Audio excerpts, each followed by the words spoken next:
Is that playing? This Yeah, you guys hearing is that? Whole Nother Level with Dwayne Lindo. You know, frankly, I feel that we shouldn't even be talking about this. Simple as that. Okay, so Frank the input Mazzei? level for Did they intro, win the we'll off-season put and anything free off the computers agency? right here. Yes. Okay, so What does that mean? you wanna get that right. Absolutely nothing. My man CC, he goes by the name of Craig. I can never pronounce your last name right. Well, you don't want to hear the brothers. I can't pronounce Well, it. let him say it. Okay, fine. That'd Craig. be cussing, something we're not trying to do on air today.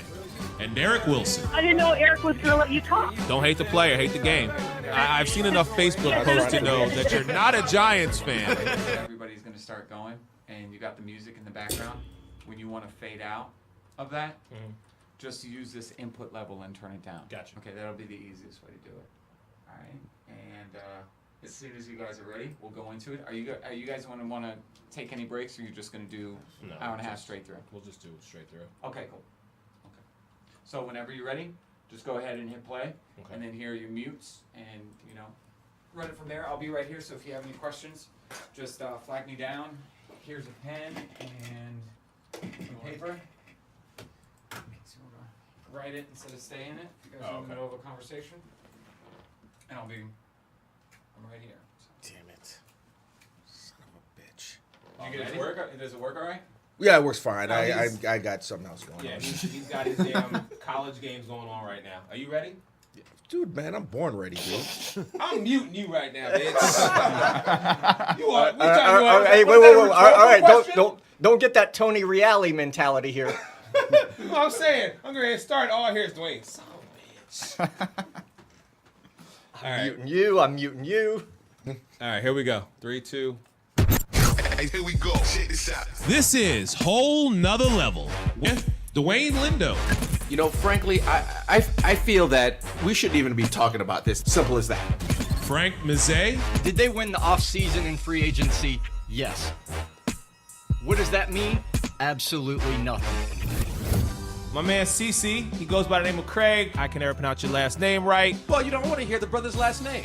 I can't pronounce Well, it. let him say it. Okay, fine. That'd Craig. be cussing, something we're not trying to do on air today. And Derek Wilson. I didn't know Eric was going to let you talk. Don't hate the player, hate the game. I've seen enough Facebook posts to know that you're not a Giants fan. Let's go. Joining us today, special guest Michael Coulter.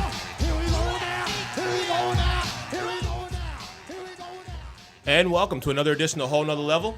Alongside our special guest Mike Coulter, Frank Mazzei, Craig Cousins, and I guess we let him back in the building, Dwayne Lindo. This is Eric Wilson.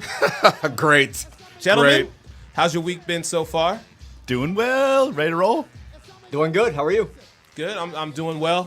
Mr. Lindo. You know, like I said before, man, before the show, I'm born ready here, man. I mean, I missed out last week. I'm next to my man, Mike Coulter. No relation to Ann Coulter, I believe. No relation. Okay, so, I'm ready. I'm here. You had a fresh week off, so I hope so, because this, I have to honestly say, this is probably the week to where I'm like, okay, if there was ever a week in sports where Dwayne and I are going to go back and forth, it's probably going to be this week for a number of reasons. But Oh, it's on. oh, I'm sure it is. Huh? Oh, you already know.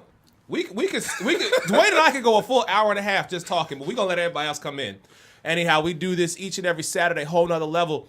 Gentlemen, I want to start the conversation today by taking you back in time to 2006 when the New Orleans Saints faced the Atlanta Falcons, the first time after Hurricane Katrina that the Saints were back in the Superdome.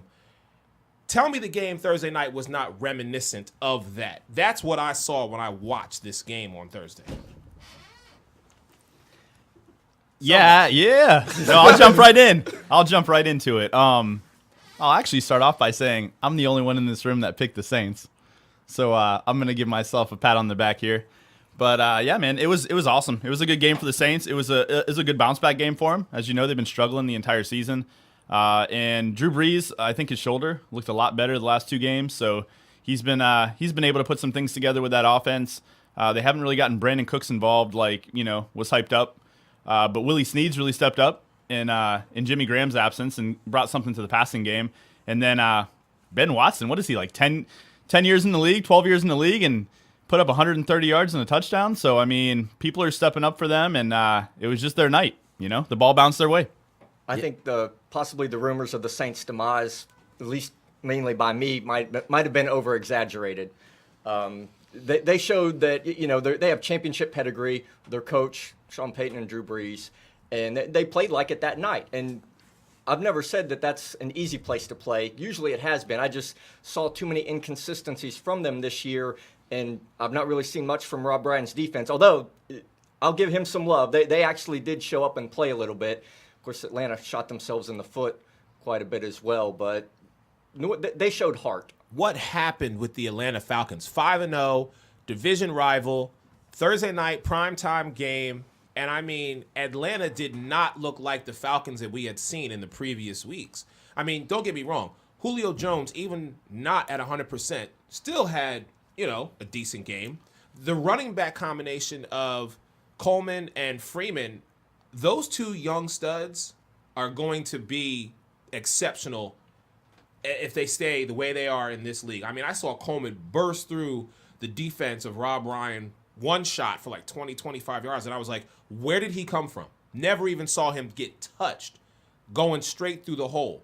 And Matt Ryan looked solid, but I'm like, what happened? If you run into the Drew Brees of old, the Saints of old, the Drew Brees that's going to throw 30 of 39 completions, I mean, that team can beat any team out there. It can beat Atlanta, and I think Atlanta might be the best team in the league. But especially if they're going to get the run game going and they're going to have a Drew Brees that can do that, they can beat anybody. It's funny because I'm going to piggyback off you because that's exactly what I was going to say. I mean, it's not like Atlanta. I didn't get to see the game, by the way, but it's not, from what I understand, it's not like Atlanta played poorly, especially in the fourth quarter.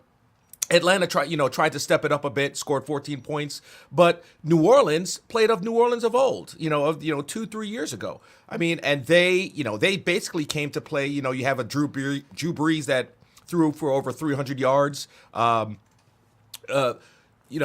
Craig mentioned Ben Watson. Yes, Ben Watson. He had over 100 yards. I mean, so I guess New Orleans just came and stepped up and played. I mean, for me, the turning point was that 4th and 1 that Atlanta went for. And, Matt Ryan, he kind of fumbled the ball trying to hand it off. And I think for me, that was like the turning point to let the Saints know, okay, this is our home. And I think that for me was the beginning of the end, I think, for that game. Now, you're absolutely right. They played a solid game, but I was just expecting more from Atlanta, when you're undefeated. And I didn't see it. Yeah, one interesting storyline in that game, too. We talked about Ben Watson. He had 10 receptions in that game. Does anybody know how many Jimmy Graham has all year for Seattle? I mean, he might have reached a production in one game. How pissed are you right now? If you're Jimmy Graham, you left, a high-powered offense getting the ball at least a lot of targets in the, when you were in New Orleans. Probably every other possession, they're looking your way. And he can't even seem to find a target over there in Seattle. I mean, they don't even use him in the red zone so far. So that's an interesting storyline, in my opinion. I think that Atlanta did shoot themselves in the foot. They had a couple turnovers. And one thing I saw, I don't know if Matt Ryan wasn't getting the ball out quick enough, but he was getting hit a lot. If he continues to get hit like that, I'm not sure if it was the offensive line, him, a little bit of both. But he might want to watch out for some injuries in the near future because he got wrecked in that game. I mean, Frank, you alluded to it. The Rob Ryan defense finally decided to show up for a game. Well, yeah, I mean, he's been stealing money for years. But seriously, the problem with Jimmy Graham going to Seattle was that Sean Payton stayed in New Orleans. I mean, you could see, and we've touched on this, Seattle finding ways to use him, and it just looks like they can't. And their offensive coordinator, Bevel, I mean, he had the benefit of being Brett Favre's offensive coordinator for all those years and had all those players when the Packers were loaded. And you maybe didn't need as much creativity, with that roster as you do now. But I was one that did think that Jimmy Graham going to Seattle would ruin the Saints this year. And season's still early, but they showed up. Let me ask you this question, Eric. So what do you think? Do you think this bounce back is going to help the Saints? Do they have a chance to turn their season around? Or at 2-4, is it still too late? Here's what I will... That's a tough pill to swallow, especially seeing how they played on Thursday night. You know what I mean? It's like before the Saints, we would watch them and we're like, okay, they're going to be the Aints of old. You can't even put the S in their name. But you said last week, before the Thursday night game, about the Saints in Philadelphia, you said whoever wins that game, it's going to turn around their season. And conversely, whoever loses that game, their season's pretty much over. I don't think you were totally right in that estimation, because the Saints, I feel now, are at desperation mode. And I think they're going to do whatever they have to do to try and at least slide into a wild card. There's no question about it. You know, you can't be the 2007 New England Patriots and run the table in the NFL anymore. Can it happen? Yes. Is it going to happen? Probably not. But what I will say to you is I still hold that Atlanta's going to win this division, and the way things are looking right now, I think Carolina may slide in and get a wild card spot. So unless New Orleans decides to turn things around a complete 180 and become the Saints that we remember from 2009, I think their season is, they might get away with a 7-9, maybe 8-8 record, but I don't see them being like in the toilet. I'll put it to you like that. If they can get some kind of momentum going, I mean, they play Indianapolis in Indianapolis. I mean, obviously, we all know Indianapolis. You know, they were a team that was expected to make the playoffs. They're hurting right now. If they can beat them, get some kind of momentum going. I mean, this is a great win for New Orleans in my estimation. If they can get momentum going, beat the Colts. Well, they have the Giants after that. I don't know how they would fare with the Giants. That'd be a problem. But, you know, if they can beat the Colts, they can get some kind of rhythm going. Well, we shall see. I want to take a small break away from football just for a moment, and I want to talk a little bit of baseball with you guys, because I know I've said this to you before the show and all this whole week. If I'd have told you guys last year, I know where this is going. I knew it. The Cubs, I knew it. the Chicago Cubs, and the New York Mets would be in the NLCS, I think everybody sitting here, plus those who know me, would have been like, are you trying to suck up to your wife? What is going on here? I'm blown away by this. It just goes to show you how great of a manager Joe Madden is for the Cubs. I mean, he's taken a team. I mean, with the pitching staff. I mean, with Arrieta leading that pitching staff. I mean, this dude is a stud.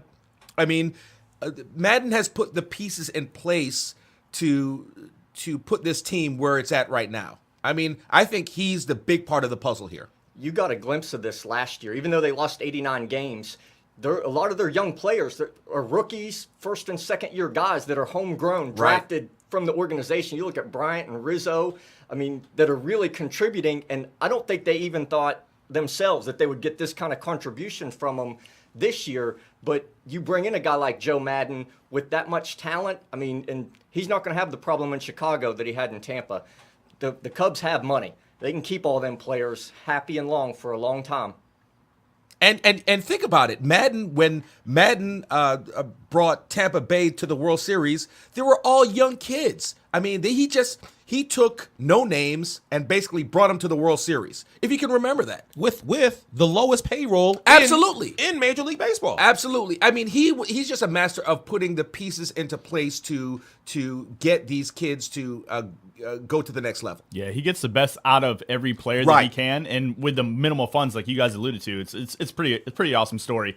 And the Rays, I'm sure right now, are kicking themselves in the ass. Excuse my language, but I mean, like you said, Eric, you looking back at these teams, the 4 teams that are left: Toronto, Kansas City, the New York Mets, and the Cubs. I mean, please, somebody tell me that before the season, anyone even thought maybe 1 out of 4 of these teams would be in it. I mean, there's no Red Sox, there's no Yankees, there's no Cardinals. I mean, there's no Rangers. This is a really weird year, and it's kind of cool. Yeah, you know, and in the American League East, you would have known even before the season started. Boston was going to have a hard time even before the season started. New York was going to have a hard time. So I mean, I thought preseason Baltimore would have stepped up and taken the East, but Toronto, I think the main thing with Toronto is they went and got pitching.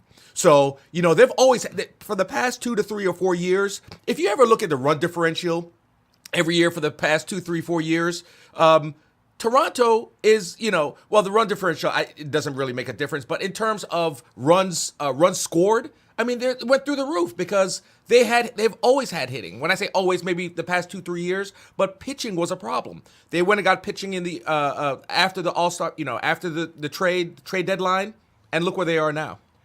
The Blue Jays have been like the Rangers from the 90s. Oh yeah, yes, agreed. Offensive production all day long, but then you look at their pitching and who their best pitcher is, and that's what always comes up and bites them. Mm-hmm. Let me ask you guys one quick question, because I was looking at the pitching rotation for the New York Mets. You've got Harvey, you've got DeGrom, and you've got Syndergaard. Can you imagine if Dickey was still playing on the Mets before he went to Toronto? Can you imagine if you had that 4-man pitching rotation for the Mets going into this NLCS? Yeah, I don't trust Knucklers though. I mean, yeah, he was a pretty good pitcher, but I mean, in my opinion, again, I'm not a baseball guru, but I mean, he was hit or miss, but he was a good knuckler though. I mean, yeah, I think it would step them up a notch. I mean, but I don't think it would make that big of a difference. I'll give the Mets some love here. The trade for Jonas Cespedes, I think, was really good for them because they were about 3 games over 500 when they got him. Mm-hmm. I'm not saying he's the reason for all their success, but he brings a big bat to that lineup. Right. So who do we give the edge to in this NLCS? Do we give it to the Cubs or do we give it to the Mets? Let me ask you guys that question. That's tough. I'm taking power over pitching. Okay, so you're saying Cubs. In how many games? 6. Cubs in 6. All right. Craig? I'm going Mets in 7. Mets in 7. Mike, what do you think? I'll take Mets in 7 too. I think the power is going to be too much for them. Dwayne? I mean, I think it'll go 7 because I think these two teams are well matched together. I would say, Mets in 7. I'm a New York guy. Wow, that's kind of. So I'm the only Cub. Yeah, you are. 'Cause okay. You already know that Come on now. Well, here's some love for the Mets, though. They're going to be good for a long time, too. Yes. With that pitching rotation, as young as they are, and New York has money, too. Oh yeah, they definitely got some. But yeah, I'm actually saying Mets in 6. That's what I'm saying. I'm saying I think, Harvey's going to have to pitch twice, and honestly, I like that 3-man I like the 4-man rotation. The 4th gentleman for the Mets, his name escapes me, but just Harvey, DeGrom, and Syndergaard. I love those young guys. I think they're going to be just like you said. They're going to be they're going to be here for a long time. Now on the flip side, we've got Kansas City and we've got Toronto. Where do we see how many games do we see with the ALCS? Anybody? Kansas. Go ahead. No, I would say Toronto in 6. Toronto in 6. All right. Kansas City in 6. Wow. All right. Yeah. I had the Royals were my World Series pick. That's at right. the All-Star Wow. break. Wow. So That's right. So you got to roll with them. Craig, what do you think? Yeah, I'm going Kansas City. They've been, in my estimation, probably, I think they've been the best team consistently all year. And there hasn't been much fall off. I know some other teams have kind of caught up, but I think the Royals have a little bit stronger of a team. All right. Mike? Yeah, Kansas City in 6. They already got 1 game under their belt, and pitching is good. 1 down, 3 to go. I'm actually because of David Price, I'm going to go with Toronto. I just think I like him. I like what he did when he was in Tampa. I think out of all the pitchers, this guy has been there. So for me, I go on experience, and I think he's going to have enough in the tank. I think Toronto. So for me, it would be a Toronto Mets matchup. And go ahead, Frank. here's the reason for my Royals love is basically they're the best defensive team in baseball pretty much, and it's not even really debatable. And then their bullpen was phenomenal last year, and they lost Greg Holland this year, their closer, but they basically last year they were a 6-inning team because you weren't scoring on that bullpen. Now they still have, again, Davis, they just moved him into the closer role, so now it's basically a 7-inning game, but their bullpen is still great. If you play good defense and your bullpen's not going to blow it for you, if they can get any kind of offensive production, they're hard to beat. And yeah, talk about experience. I mean, that's a World Series team from last year. People forget about that. The Royals have been good now for a couple seasons, and that's a tough division to come out of. The AL Central beats itself up all year, every year. Yeah, I mean it's funny that you talk about like an AL Central team because you don't necessarily the past 2 or 3 years, especially Kansas City. You don't like last year. Obviously, Kansas City was a pretty good team year before, but Kansas City is building themselves up. 4 years ago, 5 years ago, 6 years ago, Kansas City was bottom of the barrel in the Central, but now. Wow. I mean, you're talking about, Frank just kind of hit the nail on the head. Their bullpen's great defensive team. I honestly see Toronto. Toronto, to me, has the edge, but, Kansas City's a great team. Don't count them out. Hey, Eric, you mentioned David Price, so he's just basically auditioning for another team right now anyways. So I expect him to go out there and pitch, and I also expect him to be in a Red Sox uniform next year. What? No. I mean, don't get me wrong. Boston's got the money to pay him, but to go from the Rays to, he played in Detroit for a little while, didn't he? Mm-hmm. And now he's in Toronto. Why do you stay in the AL East? Why? David Price is going to go out west. Andrew Friedman's going to pick up the phone at the end of the series when Toronto gets eliminated by Kansas City and fly David out. Then where's he going, Frank? Price will be in a Dodgers uniform next year. Oh, well, we shall see. All right, Mr. Lindo. Let's talk about one of your favorite things to talk about, the SEC versus the Big Ten. Because come on, you already knew coming into today I was going to get on you about this. Oh, boy. You got Michigan State playing today at 3:30. Mm-hmm. Then you've got Florida LSU playing tonight. Mm-hmm. And then, because I got to show love to my alma mater, Penn State playing number 1 Ohio State. Dwayne, can you please admit that the Big Ten is just as dominant as the SEC West? Come on, man. You have to. Well, SEC is faltered off just a tad bit. I mean, you have the LSU's kind of rocking it, but the Floridas and just to kind of touch on the Florida LSU game today. The quarterback for Florida. I've been giving Florida fans hell all week about this nonsense with the quarterback. About time you do something right. Yeah. I hate Florida. I mean, Frank, go ahead. You're talking about football, right?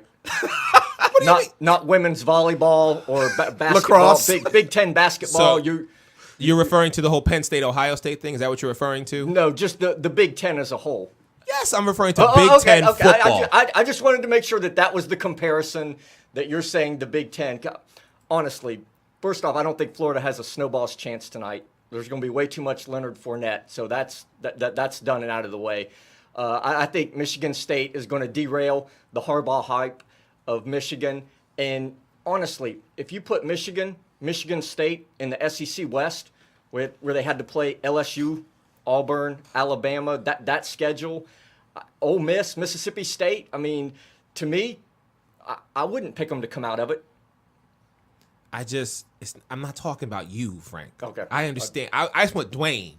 This has been a long time, and you have sat in the middle of this for several years. I just want Dwayne just to admit that the conference of the Big Ten is just as dominant as the SEC conference. And I think that's a strong word. I wouldn't say dominant. I mean, with the Michigan States, powerful, the Ohio State, strong, Penn State. Give me something. I mean, these are pretty good teams, and don't get me wrong. Excuse me. Don't get me wrong. The Big Ten is solidifying itself into being a good football conference. But again, if you're comparing pound for pound the SEC and the Big Ten, I mean, I'm gonna have to give the SEC the You're gonna give him the nod. Yeah, I have to. Fine. Stay strong, Dwayne. I mean, come on. I mean, again, you have some great teams in the Big Ten, the teams I just mentioned, schools I just mentioned, but they can't. The power of the SEC, you can't compare. You can't compare it. Whatever. I'm gonna get it out of him one of these days, Frank. I swear to you, I'm gonna get it out of him one of these days. It's gonna happen. All right. Well, let's move to the NFL because we got a lot of games to cover. And I know Craig is sitting on his hands right now, ready to explode at the Sunday night game. Craig is going to be just a little while longer. Just hold on. Oh, yeah, We're going to get to it. Please, save me for later on that. Oh, we will. But let's start with the Washington Redskins playing against the New York Giants. Gentlemen, where do we see this game? Dwayne, started us out. Well, the Jets have been playing, all right of late. Washington, 2-3 Washington. You know what? I just picked the Jets to win. Let's just say that. All right. Who's next? I get the Jets winning, even though Washington, I believe, is much better than what everybody thought they were going to be this year. I think, myself included, had them just finishing dead last. And considering all the players that haven't been playing, with their secondary being out, no Deshaun Jackson still, they're showing heart, but it's not good enough for the Jets defense.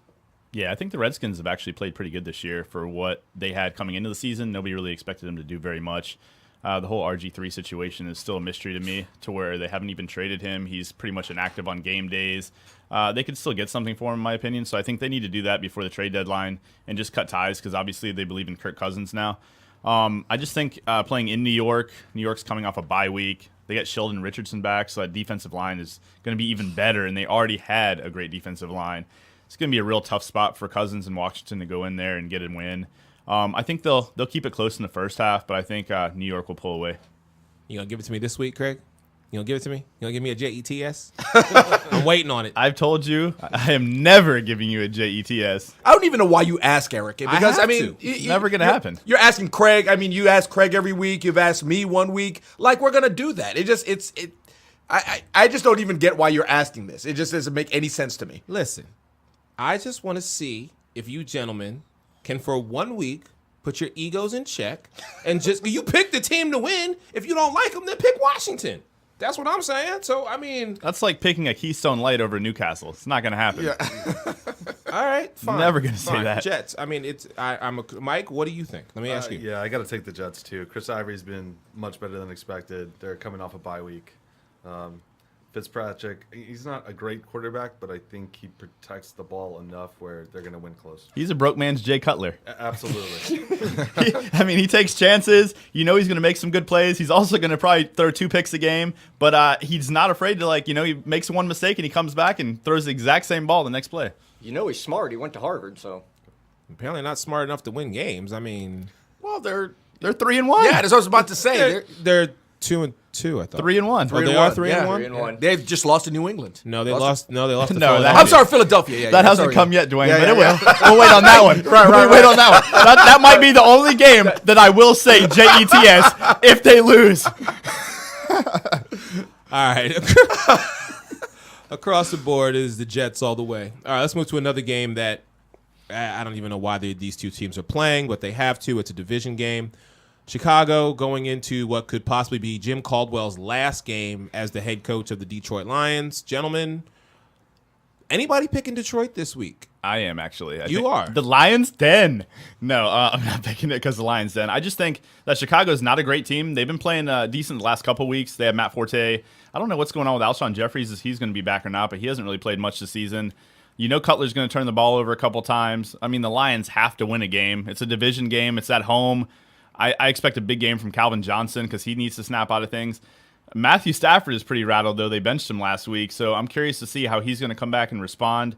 And I think he has heart, and he's one of those gritty quarterbacks. He got injured the last couple of years with his shoulder. He manages to come back in the game, whereas other quarterbacks, as you guys know, wouldn't have done that. So I think they're going to win at home. Yeah, I mean, just to kind of piggyback on what you're saying, I was actually going to say the same thing with Matthew Stafford. He was benched last week. So you would think at 0-5, these guys will come out, Calvin Johnson, the whole crew, Matthew Stafford, come out, get the job done.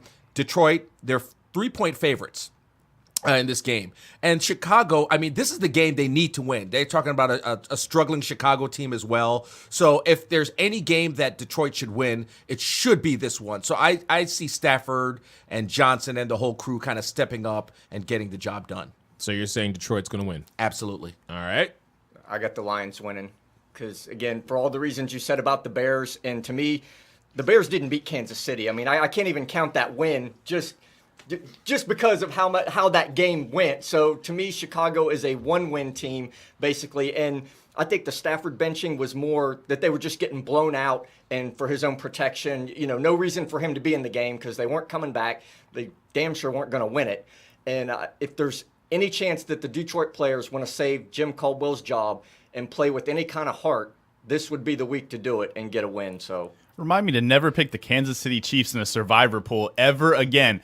Coming off 2 losses at home playing the lowly Chicago Bears, and I'm kicked out of the survivor pool because I picked them at home in Arrowhead Stadium, and they lose to Jay Cutler That was terrible. in the Chicago Bears. what happened to your boy, Andy Reid? Because apparently without Jamal Charles, Kansas City has no offensive identity or plan or concept. Yeah, that was... Well, no. I got nothing. Kansas City's probably rolling. They got the kid out of Louisiana Tech now, West. Apparently he's the second coming. Well, he's not the second coming, but apparently he's somewhat. A sleeper? Well, I mean, he's not Jamal Charles, obviously, but I mean, he can do fairly well. I guess he's from what I understand, he's a East-West back, and Dwayne, can you pronounce his first name? Charkandrick. That's pretty good. Really? Kudos to the man because I couldn't even try. Okay, so Mike, let me ask you: Chicago or Detroit? What do you think's going to happen? I'll take Detroit also. I think they're just due. I'm not very excited about that game. But No one is. It's a coin flip. I mean, honestly. All right. Well, I'm the odd man out here because I'm going with the Chi-Town hustler wannabe of Jay Cutler, and I'm saying, you know what? He's got to do something. No one can be that talented and just be that lackadaisical in the same breath. I just can't. I have to go with Chicago. I understand to your point, Frank, the whole Stafford being benched was for his protection. I think he needs to get banged up a little more because he just isn't who everybody projected him to be. So I'm like, you're not showing me anything. I've written them off probably 2 weeks ago. So I'm picking Chicago, and it's not even going to be an upset. I'm just saying Detroit is going to have to come out, play like gangbusters, and basically save Caldwell's job. You're a closet Jay Cutler fan, aren't you? That's messed up. No, there is not. No, he is probably in my top 5 of quarterbacks who I'm like, why do you even bother? Would you take him in Philly? No, would not. No, because he doesn't play. Bradford, there's no commitment to Bradford after this year. Which there shouldn't be because he has like 4 picks in the end zone already. No, I'm not taking. I would not. If Jay Cutler was on our table, I'd be like, why? That's the first. I'd be like, why do we even have him? No, I do not want Jay Cutler. All right, just checking. Because he has no talent. I mean, no, I'm sorry. I take that back. He has all the talent in the world. He's just lazy. Yeah, he lacks determination and heart. Send him to the Wizard. Really? You want to already go there with the whole Wizard? We're gonna move on. Arizona at Pittsburgh. Michael Vick showed some signs of life Monday night against San Diego, and I'm just glad to see that the time clock attendance individual, he got suspended or fined or something for taking 18 seconds off the clock and then not putting them back on during that game. Because had the outcome been different, I guarantee you, people would have been up in arms about those 18 seconds. So Arizona, undefeated, coming into Pittsburgh. Where do we see this game? One loss. Arizona, one loss. Oh, I'm sorry. Thank you. But it was to the Rams. As much as this pains me, I'm going to pick the Cardinals to win the game because I'm not sold on Michael Vick, not even as a backup. I mean, to me, it's more of an indictment that Landry Jones hasn't panned out to be a good draft pick to back up Ben. But Le'Veon Bell, I still think is one of the best backs in the league. And while the Pittsburgh defense is getting better, I don't think it's good enough for Arizona's offensive production and what they're going to face. And I don't think Pittsburgh can win a shootout because basically the ball is going to be in Le'Veon Bell's hands. Antonio Brown is only one man, and Arizona's secondary is probably tops in the league. So for that reason, I'll go Arizona. Yeah, Le'Veon Bell, I trust this guy. I mean, this is a great back. But, I mean, if you use the running game, obviously if you use the running game a lot, you're going to kill time off the clock. With Arizona, these guys are just going to run and gun. I mean, Carson Palmer is just going to score touchdowns left and right.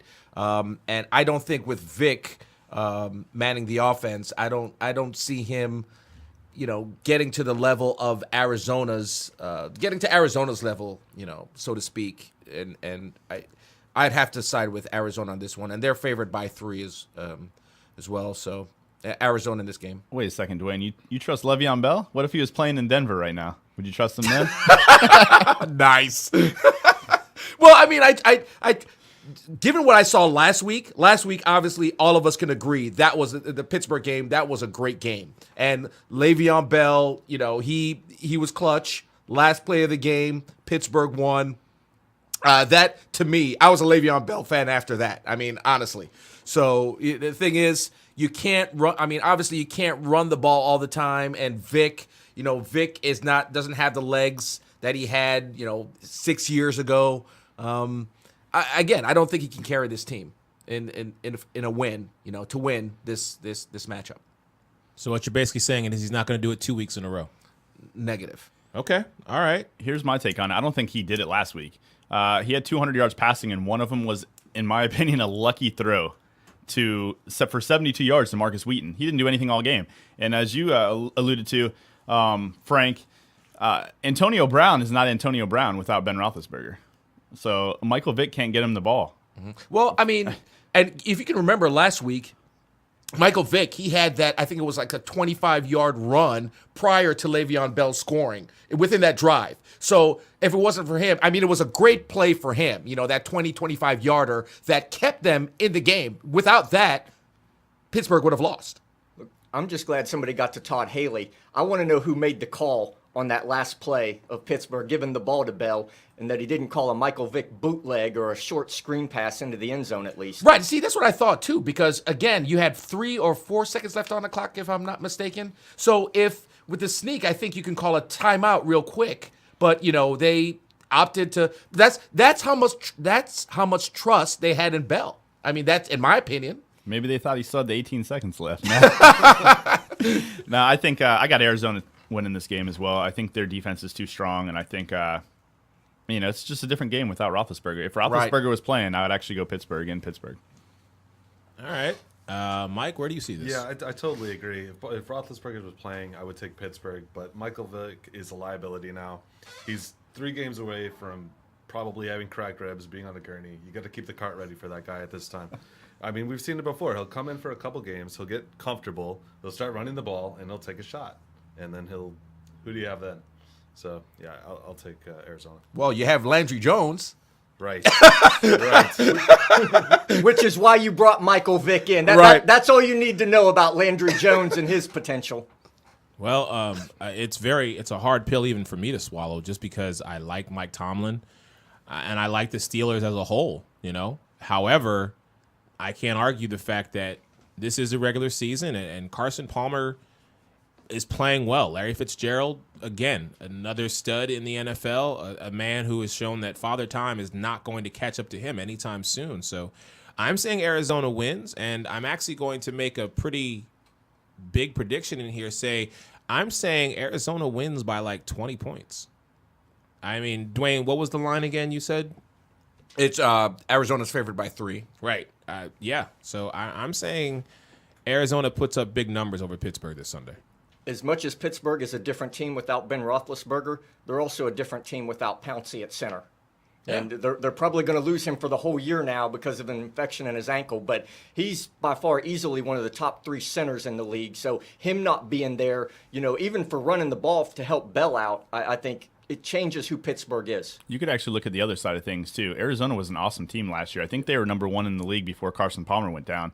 And they made it to the playoffs with, like we said last week, Ryan Lindley at quarterback. So the Arizona team's a way different team. Larry Fitzgerald is the old Larry Fitzgerald when Carson Palmer is at quarterback. So they're a tough team to beat. And again, I have to show a little love. Bruce Arians. I love what he's done with that team. I love how he's been able to take that team and 11-5 last year with a 4th-string quarterback. I mean, that's unheard of.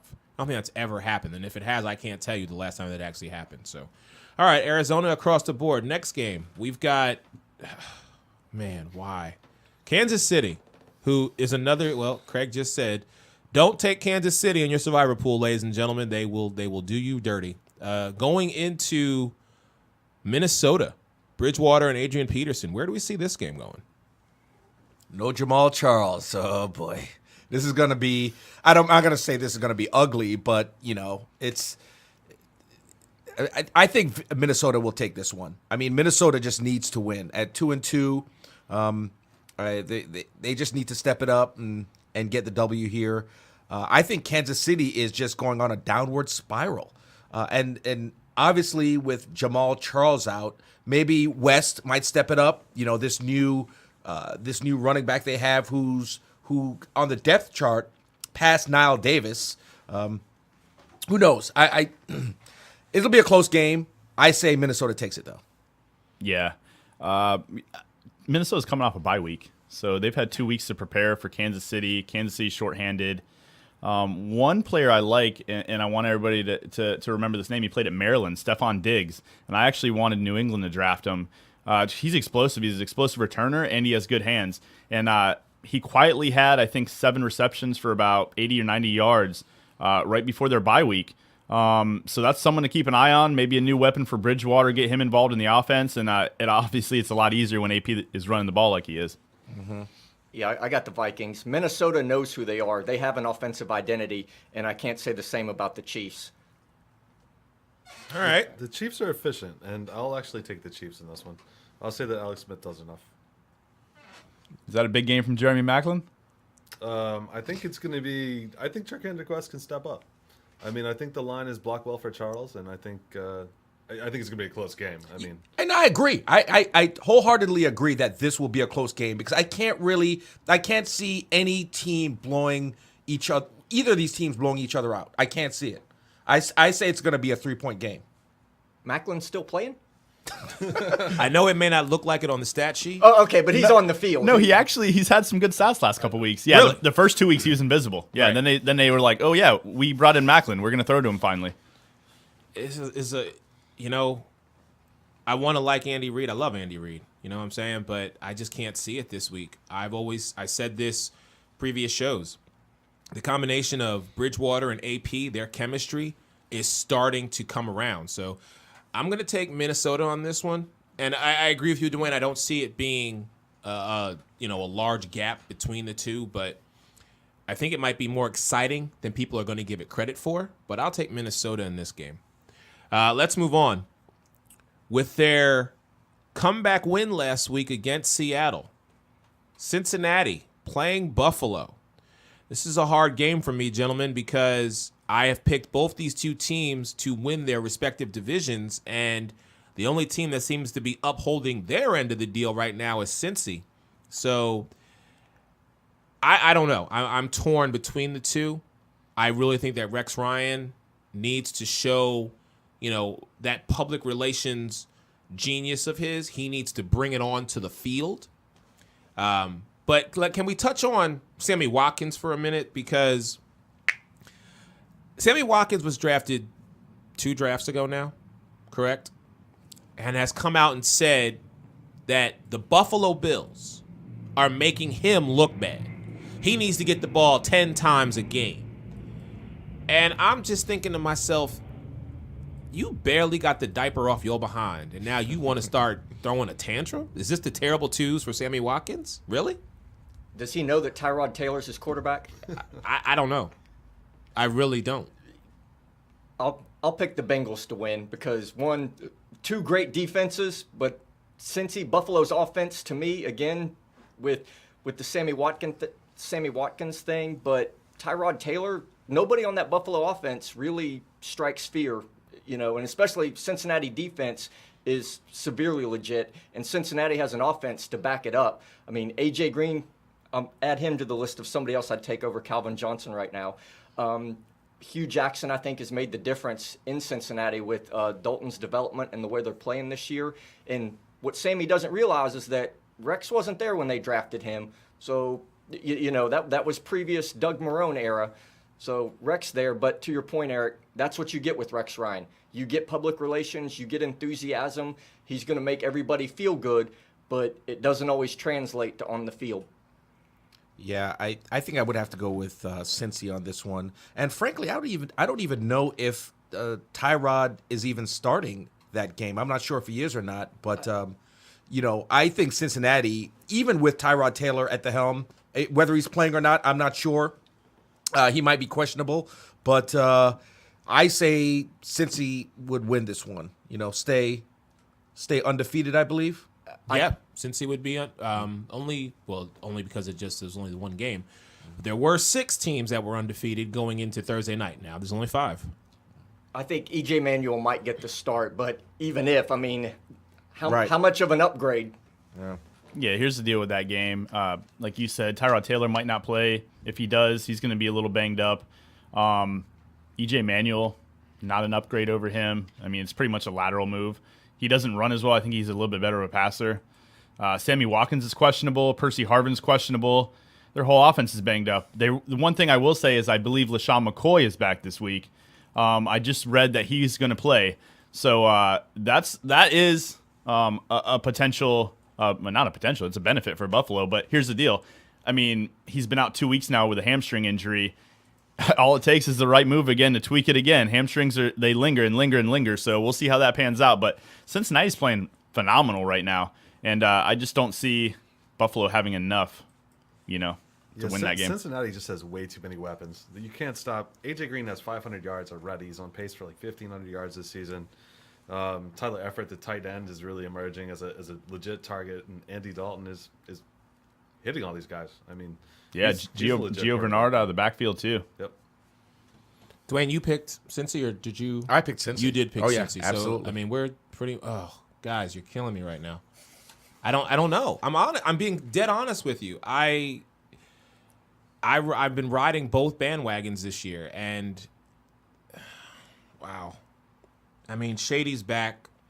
It really doesn't matter who the quarterback is, in my opinion, Tyrod Taylor or EJ Manuel, because if Shady's back, he's going to give you a glimpse of hope. I want to believe in Rex Ryan. But I can't argue the fact that in the regular season, and I know I'm beating a dead horse here, but it begs to be said, there are several quarterbacks who are almost golden in the regular season. It's the postseason where you finally find out if they're a boy or a man. And Andy Dalton, Marvin Lewis combination in the regular season is just they're a 1-2 punch that is almost unstoppable. I'm gonna ride with Cincy on this one, but there's a major part of me that wants to go Buffalo because I feel Buffalo is due to do something. They really are. But I'm gonna ride Cincy, so unanimous across the board on that one. To me, it's not even close. I know. I think Cincy's just going to beat him down. All right. Let's move on to another game. And I'm really interested to hear Craig's point of view. So I'm going to let Craig, I need you to go first on this one. Ugly Peyton Manning, 5-0, going into Cleveland. Is this the week that Cleveland pulls the upset and stops Peyton Manning and his ugly streak of wins? Craig. You just alluded to when you get into the playoffs, a boy or a man. What do you characterize Peyton Manning in that conversation? He does have a Super Bowl, but he has not been that good in the playoffs. My point exactly. So I know it's the regular season, but so many people are just going to, if there was a survivor pool, if we were still in this week and you looked at this game, this would be the most popular pick this week. If you hadn't already picked Denver, people would be picking Denver this week. Yeah, absolutely. And Peyton Manning, if you look at his numbers this season, he has more interceptions than touchdowns. I think he leads the league in interceptions, tied with about 2 or 3 other people, but he's having an awful year. And it's not due to lack of weapons. You have Demaryius Thomas, which is a top 5 wide receiver in the league. You have Emmanuel Sanders, which is explosive. You have Ronnie Hillman and C.J. Anderson running out of the backfield, both which can catch passes very well. You have Owen Daniels, which is not a slouch at tight end. So they have a lot of people around. And I do understand that his offensive line is not great, but it's almost like last year we kind of seen his arm deteriorate a little bit. This year, I think you're finally seeing his mind deteriorate a little bit as well. So he's not thinking as sharply, and then his arm doesn't, he's not throwing the ball with the same velocity. He's always thrown ducks his entire career, but he always put the ducks in the right spot, so maybe his accuracy's off. Charles Woodson last week, he said that Peyton was one of the only quarterbacks that he hadn't intercepted in his career, and he had 2 interceptions on Peyton last week. And again, like you said, the defense won that game for Denver. And unfortunately, as much as I want to pick Cleveland, I legitimately think that the defense is going to win the game for him again, because I think the Browns' defense is pretty good. So it's going to be a semi-close game, but I feel like they'll kind of keep Peyton under wraps the way he's been playing. But I think like Talib or somebody is going to have a pick six. I mean, who they got to throw to over there? Travis Benjamin. So you have Talib shut him down, and they have nobody else really. So yeah, I see Denver winning. All right, gentlemen, where do we see the game? Yeah, I'm with you. I do want to pick Cleveland, but I can't. I got to ignore the 387 yards that McCown threw last week, which just is amazing. Nobody on Cleveland's offense really scares you or is a threat, and for all the reasons that Craig said, Denver has offensive weapons, and their defense is just been amazing. So again, I'll give Denver the win with the defense, and yes, it'll be ugly, but it's still a W. Mike, what do you think? I think Brown's defense is not as good as advertised, and I think this is the week that Peyton Manning finally goes off. I think he's going to have 3 touchdowns and play well for once. And if not, I think the defense will still do enough to give them the win here. Unbelievable. Dwayne. Wow, I'm going to have to, again, jump on the bandwagon. When you have a team that's heavily favored going into someone else's house in Cleveland, there's a reason for that. Defense, Cleveland's defense, not great at all. I think Peyton Manning steps it up this game and goes to town. Denver for the W. Wow. Eric, can I say something real quick? So Go ahead, please. So yeah, like Frank just said, if we compare the stats in the season right now, Josh McCown has 1,203 passing yards, 6 touchdowns, 1 interception.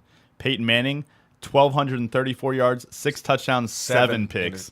It's crazy. Do I want to do it? I'm telling you, it's Demaryius Thomas is banged up. Cleveland rocks. Cleveland rocks. No, I tell you what, though. It's tempting because if this would be a nice upset pick to take if you're taking a matchup, one of the matchups this week. I think this would be a great.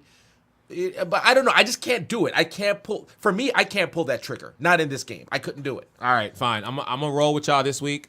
I'm gonna take Denver. I got an upset pick that I was saving, and I was debating on which game I was gonna do it on. I'm not gonna do it on this game. I'll do it on another. So Denver across the board. All right, Frank, you're up, my friend. Here we go. Miami fired their head coach. Defense coordinator gone. They had a bye week. Coming back. Is this a new Dolphins team going into Tennessee this week? Or do the Titans get a victory? Oh, man, I want to pick Tennessee because I really like what they're doing this year, and I think they're better than what they've played so far, and will actually end up having a fairly decent year in that division. But the rule of thumb is Miami fired their coach. And whenever a team fires their coach, what happens that following week? They come out and get a win. Yes, absolutely. Yeah. So it doesn't matter who Miami is playing this week. I wish it wasn't the Titans because I do have a little soft spot for Dick LeBeau and Ken Wisenhunt from their Pittsburgh days. But yeah, Miami. Dan Campbell rallies the troops, and Miami gets a W. Right. It's funny. I was just about to say the same exact thing. I almost wish I was going to Nevada. Honestly, that's what I thought of. I'm like, holy cow, this is the game I would want to play Miami straight up. No points or anything, just Miami straight up, even though they might be, I think they're favored in this game. But I think that's kind of the rule of thumb. A coach gets fired, guess what? The interim coach comes in, they play their butts off, they get the W. But I think, and look at Tennessee. I think Tennessee in their run defense is probably last or second to last in the league. Pass defense, not that great. Miami, I think this is the game for Miami to win. I can't see Miami losing this game. I can't see it. If they do, I don't even know what to say if they did lose this game. It would be atrocious. Well, you wrote them off, Dwayne. You wrote them off like week 3. So. I did. They were there's one team every year that kills me. And this Miami is the team this year. And again, if they lose this game, then you're officially done. I was done before, but I can't pick them to lose. I have to look at the matchup. Even though I've written Miami off, Miami's not going anywhere. Let's get that out on the table right now. Miami's not making the play. They're not winning the division, obviously. They're not making the playoffs. We'll get that out on the table. But there's key matchups or key games I think they could probably pull out. I think this is one of them. Okay. All right, Mike, what do you think? Yeah, absolutely. Coming off the bye week, they're the 1-point underdog, which I find strange because, yeah, when you fire a coach, when you come off the bye week, they've had enough time. The Dolphins did it right. They did it at the opportune point of the season where they have time to recover and maybe win some of those winnable games. They're definitely not going anywhere. But a team like the Titans, that should be a W right now. Yeah, and just as a footnote, I think they fired the coach the time they did is because, they had that bye week to prepare. Okay, get rid of this coach, start fresh, prepare for this game against Tennessee, a weak Tennessee team, again, with a run defense that's not good at all. This is the game to do it, without question. And a rookie quarterback, don't forget that. All right. Yeah. Craig? I'm sorry to say, but anybody that fires their coach 4 games into a season was already thinking that they didn't want their coach at the beginning of the season, because you don't fire a coach 25% into the season if you don't think that way, which means they should never had him as head coach going into the season. So if you make the decision, in my opinion, to have him go into the season, you ride it out the entire season. I mean, let's be honest. You already alluded to it. They're done. They're not going anywhere. They're going to be literally cellar dwellers in the division. They're finishing dead last. I don't care if they win the next 4 games. They're still going to finish dead last. The Jets' defense is way better. They're better. New England's way, way better. Buffalo's better. They're the worst team in the division. I told you already, and Ndamukong Suh, they brought him in. They overpaid him. He is a defensive tackle that doesn't get sacks. He disrupts it. He's a good run stopper. But at the same time, they lost Randy Starks. They lost a couple other people on the D-line, and they didn't really do much to improve it. They lost Mike Wallace. They have their receiving core's young, and I just think that they did not do enough in the offseason. And as much as I like Tennessee, and I still think to this day, and we'll find out in the next couple of years, the Tampa Bay Buccaneers made the wrong decision on who to take a quarterback. I think Marcus Mariota, he has a better head on his shoulders. He has a more athletic ability as far as running and passing the football, and I think that he will pan out to be a better quarterback than Jameis Winston will. And I would have loved to have seen him for, local standpoint, for a Bucs standpoint, to have him in Tampa, but that's just not the case. But with that said, they all said it.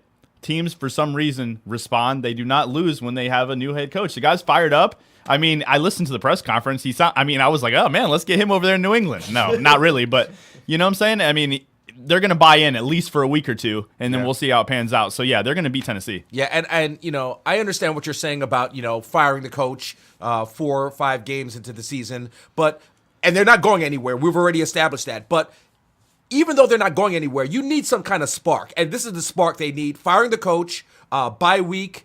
This is the time to, if they're going to fire him, again, maybe it was, it's kind of suspicious firing your coach 4 weeks into the season, 5 weeks into the season. But if you're going to do it, this was the time to do it. To get that little spark, even though, just see what happens. Just shake it up a little bit. See what happens. I do agree that it was a good time going into the bye week, so it does give them 2 weeks to prepare. Absolutely. And if they don't look good, is Ryan Tannehill next? That's an interesting conversation. Yeah, I mean, Ryan Tannehill has the tools. He has the arms. He has the arm. He has a great looking girlfriend as well. Does well. Hey, did Greg Jennings get that call yet from Aaron Rodgers? Does anybody know? I just wanted to put that out there really quick. Gentlemen, listen, I don't want to stir the pot here any more than it's already been stirred, but you all across the board have said the same exact thing. Miami is not going anywhere.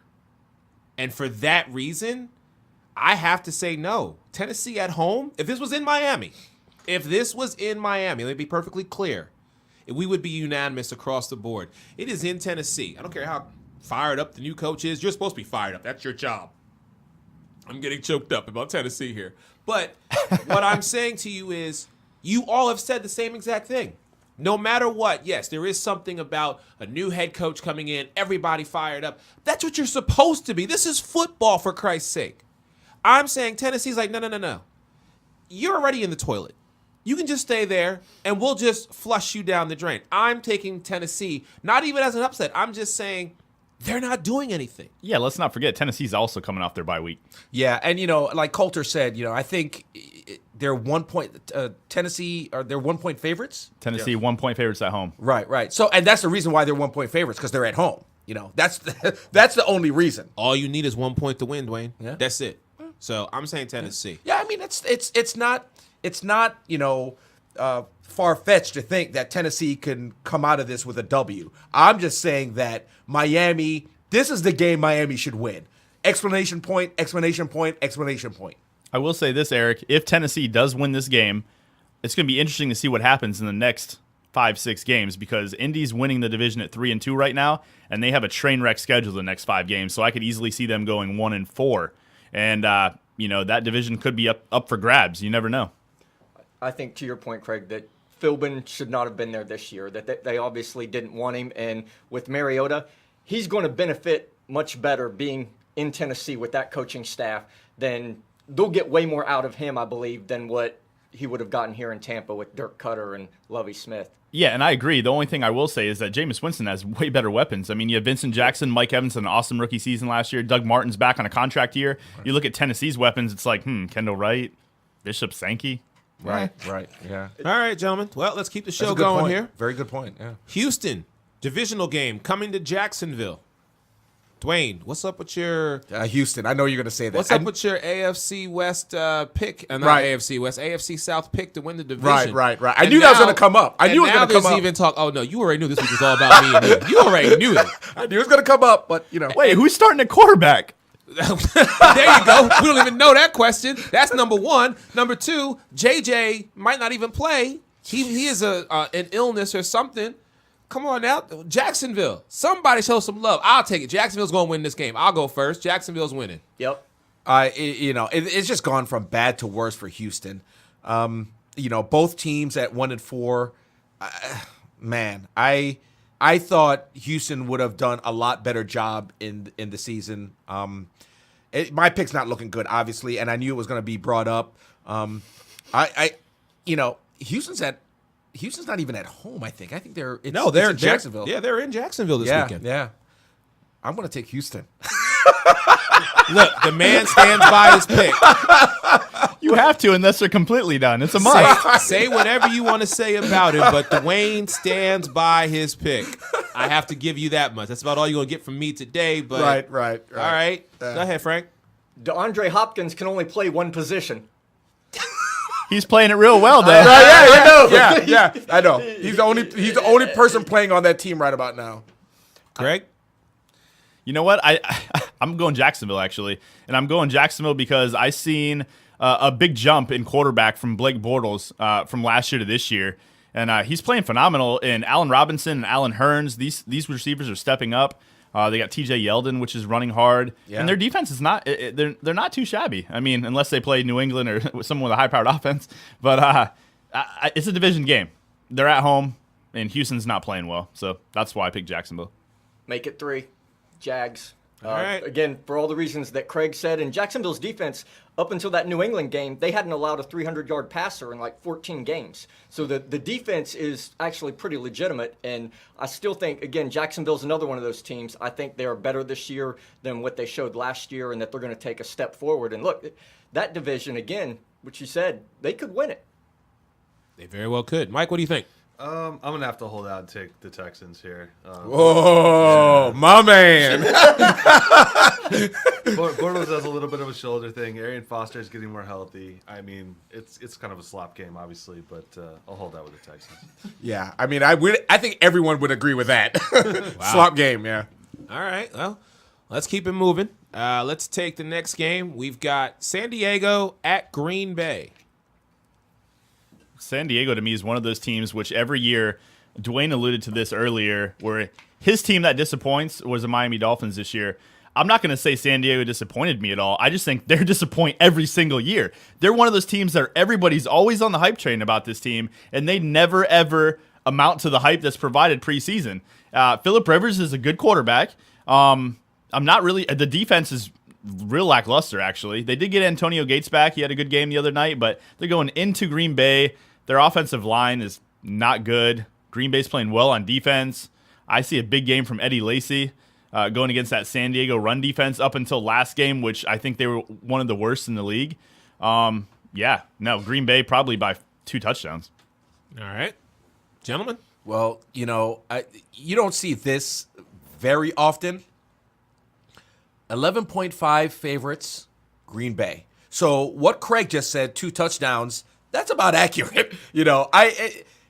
Green Bay is going to win this game. It's just, this is almost comparable to the New England Jacksonville game where the spread was the points was off the charts. 13.5. Yeah. So obviously Green Bay will win.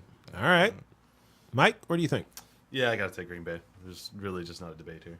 Okay. Frank? Yep, Packers. I can't even make a case for San Diego. All right, well, we're not even going to touch on this game anymore because y'all know how I feel about San Diego. So we're just going to keep it moving. Green Bay across the board. Gentlemen, we talked about this a couple weeks ago, and now it is deadly in front of us, so I want to get your opinion. The Carolina Panthers, undefeated Carolina Panthers, going into the 12 in Seattle. Seattle coming off a grueling loss to Cincinnati last week in overtime. Granted, they were in Cincinnati. Cincinnati's just, we touched on them earlier. They're a great, solid team all the way around. How do we think this game's going to fare out? Carolina or Seattle? Seattle, let me say Carolina. Carolina's going to get their first loss this week against Seattle. Seattle, they've had some tough times at the beginning of the season. They actually have a losing record, 2-3, but their record doesn't reflect how the team is as a whole, obviously. And I'm assuming everyone would agree with that. But with that being said, Seattle being at home, Carolina, doing as well as they're doing. I think the issue with Carolina is Cam Newton is obviously carrying the team. There's not really any superstars on that team that I can see. Ted Ginn Jr., he's come up with a few grabs here and there. But I don't see Carolina coming up with a W in this game. Seattle's going to win this game. I mean, there's no guarantees in football, but I say Seattle's going to win. Guaranteed. Carolina has no weapons. No weapons. It's still crazy to me how they're 4-0, don't get me wrong. So, they're probably thinking they don't have to really make any moves yet. But if they don't make a move by the trade deadline, which is in like 2 weeks, get him somebody. There's still some decent receivers out there and probably some people that still want to prove that they can still play in the league. Hakeem Nicks, Wes Welker, bring in somebody to throw the ball to. Mm-hmm. Ted Ginn Jr. is their best receiver right now? That's crazy. He'd be a 4th or 5th receiver, if not a return man on most teams. Mm-hmm. So that's crazy. Seattle's a weird team to me right now, a really weird team. They played awesome against Chicago. They shut them out. Then they actually should have lost to Detroit. Calvin Johnson was going across the goal line with less than a minute left, and the ball got knocked out literally right at the goal line. And then they didn't get the penalty call on that tap out, which was, he definitely did that 100%. It wasn't the ref was looking at it. Still don't know why they didn't call that. Man, this is a tough game for me. I'm going to have to go Seattle at home just because it's hard to play there. And I think at some point they have to get Jimmy Graham involved in that offense. So I think I'm going to look for the week to do it. How about your boy Cam, too? Cam's rolling. I know we had a whole show dedicated to Cam at one point. I'm going Seattle basically because, one, they don't lose there hardly at all. And 2, I feel the same way about the Panthers' undefeated record as I did about the Falcons. It just, to me, it was smoke and mirrors. I didn't have them as a legitimate undefeated team, if you will, or a contender.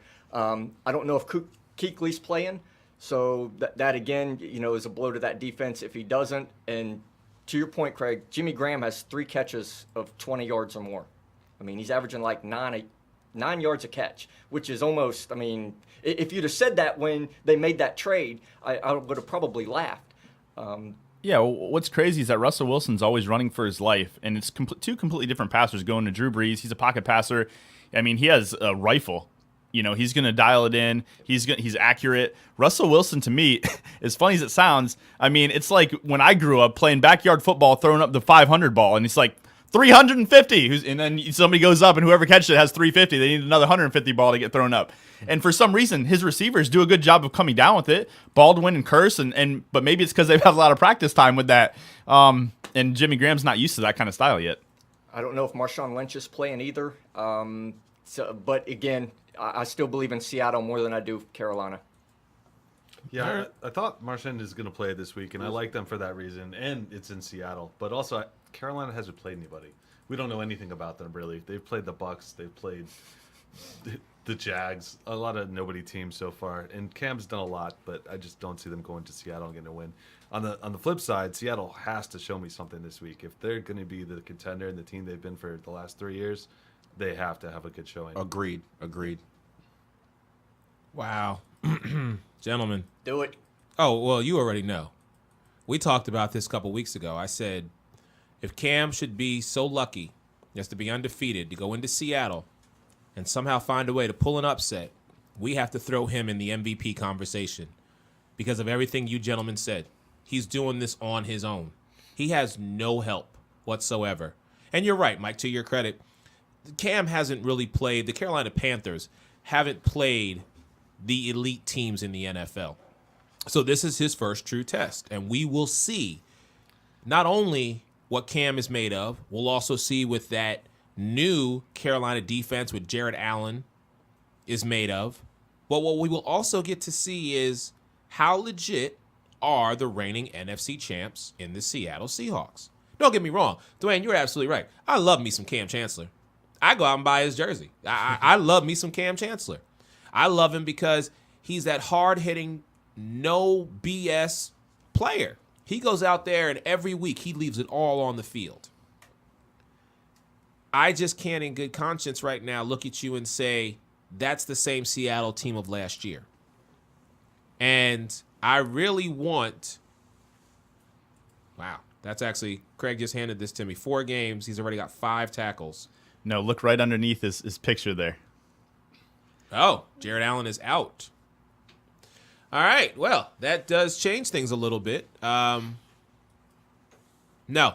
it doesn't. But you got Luke Kuechly back. It doesn't change anything. I'm still going to roll with them. And I'm going to say Carolina just because I want to see what this team as a whole can do. And what I will say to you, gentlemen, is if Carolina is successful in beating Seattle at home, even though it is pretty much improbable, next week we have to throw Cam Newton in the MVP discussion.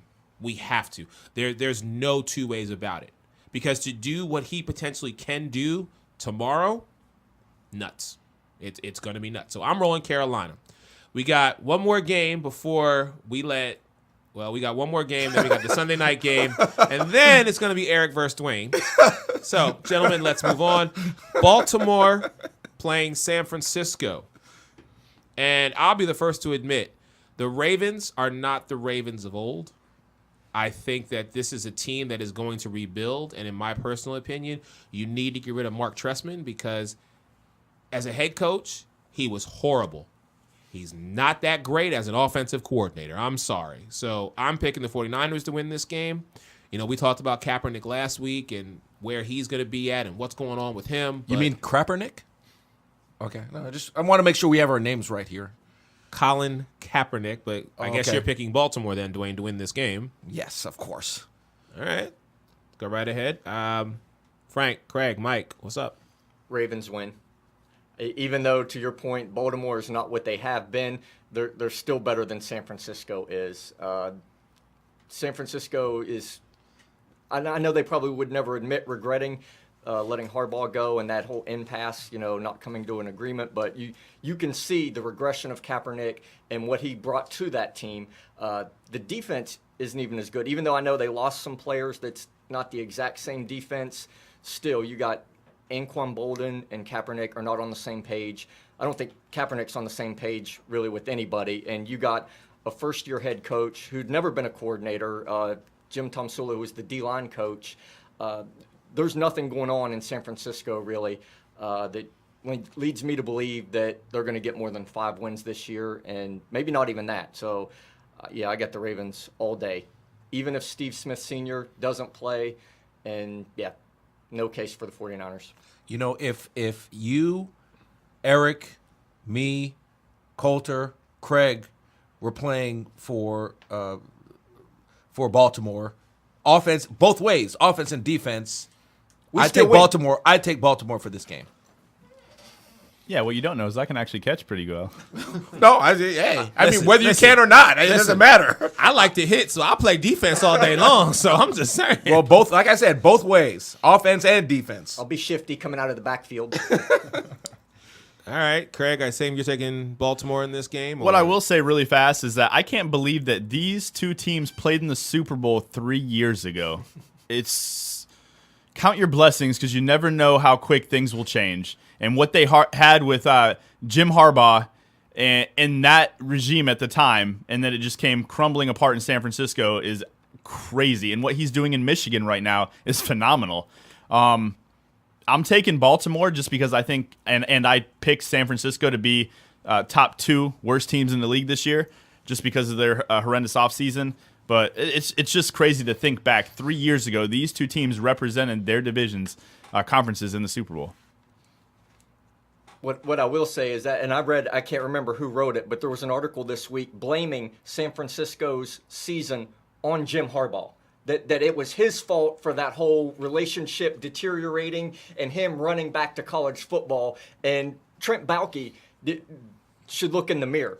I mean, okay, you don't get along with your head coach. Who cares? You want more credit than he does. You know, you're going back and forth. You're both winning games. And if Jim Harbaugh was still there this year, I said it last week, I would feel completely different about San Francisco's season, and I would have picked them to easily win 8-10 wins, even with all the losses with that exact same roster. To me, he makes that much of a difference. Let me ask you this. Did the front office have issues with Bill Parcells all those years? A lot of times they did, and a lot of times you just have to suck it up when you have a good coach. If your team's winning, I mean, they got to the NFC Championship game 3 straight years in the Super Bowl 1. To me, they didn't need any changes. You know what I'm saying? I mean, teams like Jacksonville, Detroit Lions, they would kill to be in that position. What were the 49ers before Harbaugh got there? The laughing stock of the league. I mean, he brought them basically his first year. He brought instant credibility, basically. You saw a difference in how that team played. That team started playing tough. Even though Harbaugh was a quarterback, I don't think you can put him in that normal quarterback kind of category, if you will. Harbaugh was physical. He'd get out there, do the headbutts. I mean, he played with intensity, passion, and you see that well, you saw it in the 49ers, and you're seeing it in Michigan right now. And also, he did a number with Colin Kaepernick, which we're seeing now. He's really regressed. So was that from, due to Jim Harbaugh? We know he's a quarterback's coach. He can really get his players to step up. So, I mean, I'm curious to see what's going to happen to Kaepernick. All right. Well, Mike, what do you think? Yeah, so what you guys don't know is I'm a 49ers fan, and you guys are absolutely correct. Harbaugh he was a quarterback's coach. He did wonders with the entire team, and I mean, even on defense, I think he did some great things, and they had the players there to make that work. But Kaepernick is a different player this year than he was in years past, and I still cannot pick against them. So I think they have just enough to get past the Ravens, with the Ravens traveling to the West Coast. Carlos Hyde is a really legit. yeah. That was a good I pick. really do like him. I think he's going to replace Frank Gore really well. So that's something to be positive looking forward. Yeah. That's one thing. Yeah. All right, gentlemen, we got 2 more games left, and it's almost about that time, Craig. So everybody else fasten your seatbelt. Really quick, it is a rematch of last year's AFC Championship game. However, it's going to be at Lucas Oil Stadium and not Foxborough. Gentlemen, before we let Craig take the floor and have his moment, I know he's chomping at the bit. New England at Indianapolis. Where do we see this game? Okay. This is again, I think Dwayne said it earlier, there are no guarantees. To me, this is as close of a guarantee as there is, which is kind of disappointing because I thought really Indy was going to take that step this year that everybody thought, and some people even had them making the Super Bowl this year, that they were going to get, that last little push, which I didn't think that would happen, but I expected them to be better than what they are, and they're basically a shell of themselves. I got the Pats all day, not even from the passing game and Brady. New England, the last 4 games, has scored 15 running touchdowns on that Colts defense. So that's at least 3 touchdowns coming just probably from Dion Lewis if he plays. And then, again, nobody on Indy's defense is going to cover Edelman.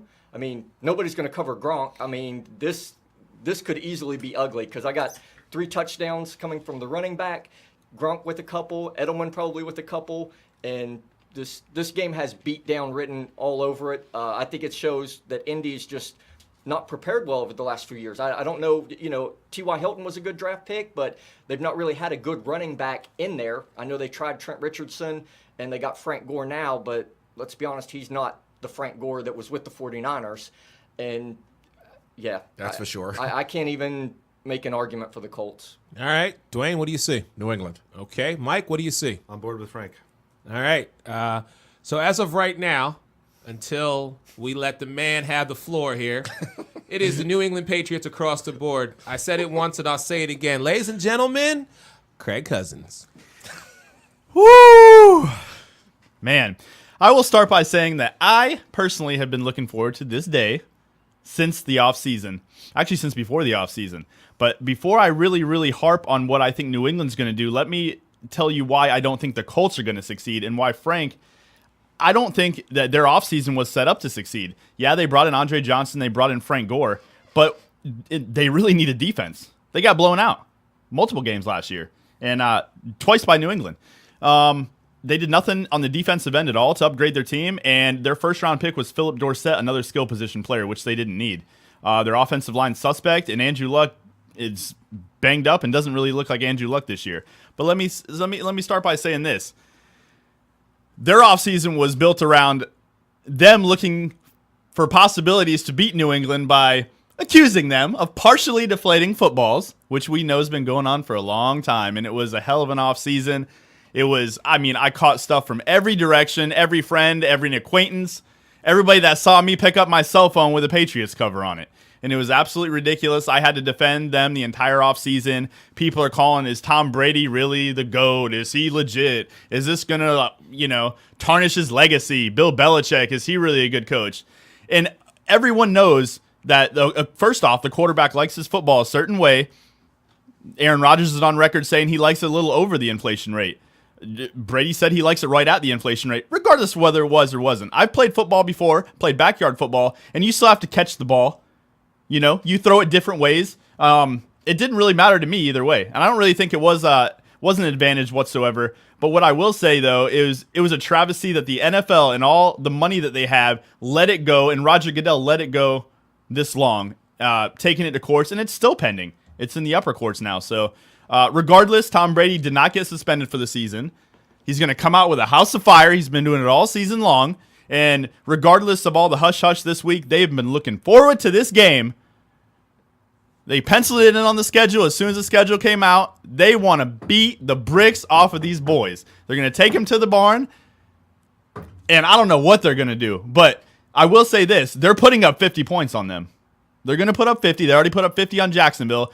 They're going to run up the score.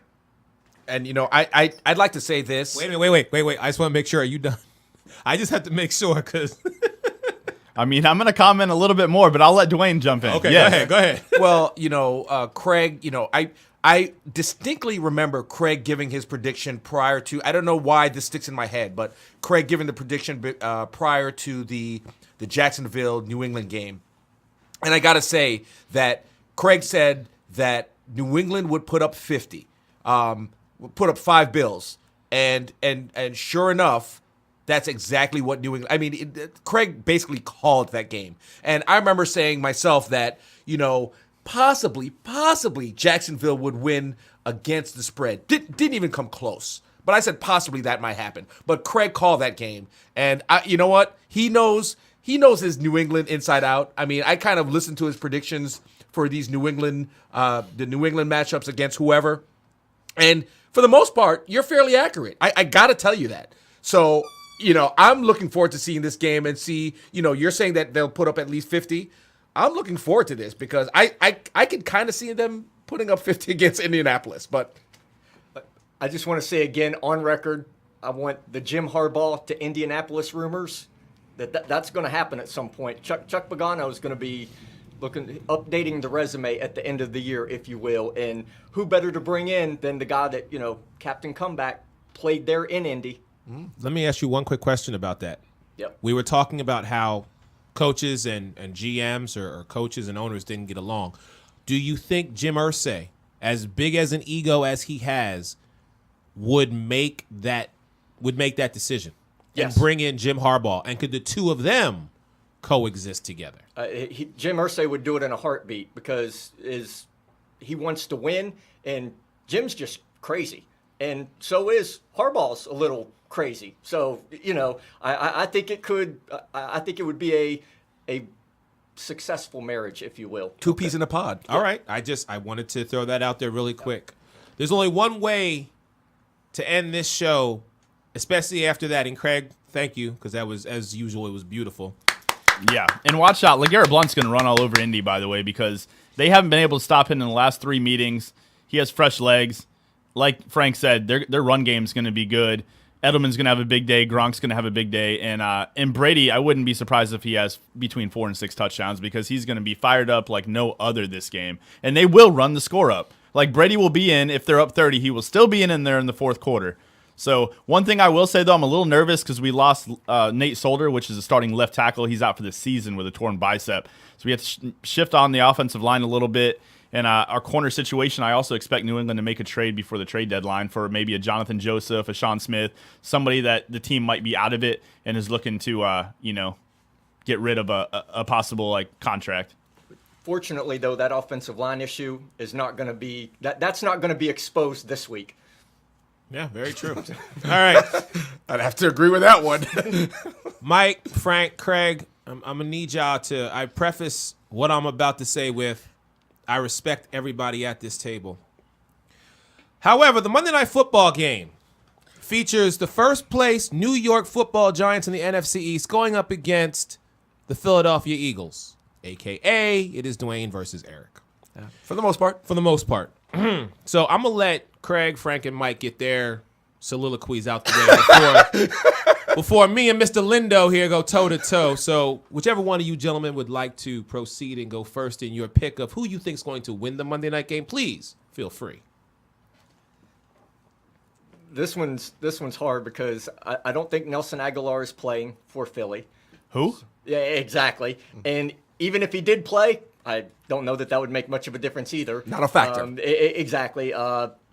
Philly basically has, and we've said this before, no wide receiver that stretches the field or really scares anybody. I will say that Philly's defense, Fletcher Cox is playing really good football right now, and that defense has gotten better from last year with those upgrades. The problem is that the offense has regressed, and somebody needs to tell Chip you need to get both offense and defense playing at a high level, because if he could have last year's offense maybe with this defense, might be a little different story. That being said, I got the Giants winning because New York does have what Philly doesn't, a wide receiver that scares the defensive players, and Odell Beckham Jr. Byron Maxwell might have a long night. And again, the Giants defense, not that it's great, but it knows what it needs to stop. It knows that Sam Bradford isn't rolling out of the pocket or outrunning anybody, and that leaves you with basically the three-headed monster in the backfield. So I got New York winning. All right, Mike? Yeah, I mean, Eli Manning has a way of always bringing the game down to the final drive, and that scares me. I mean, they've had some clock management issues this year. But if Odell Beckham is playing, I think it's going to be the Giants. If he's healthy, if he feels good, and he's out there every play, I think he's hard to stop. If he doesn't play, I think the Eagles have a really good chance to win this. And let me just again, I don't want to butt in. Yeah, but I'm starting to get wait, fired yeah, up. wait your turn. But Wait Odell your Beckham turn. is healthy. Odell Beckham Jr. is healthy. So Wait your that's all I turn. need to say. Just wait your All turn. right, okay. Go ahead, Craig.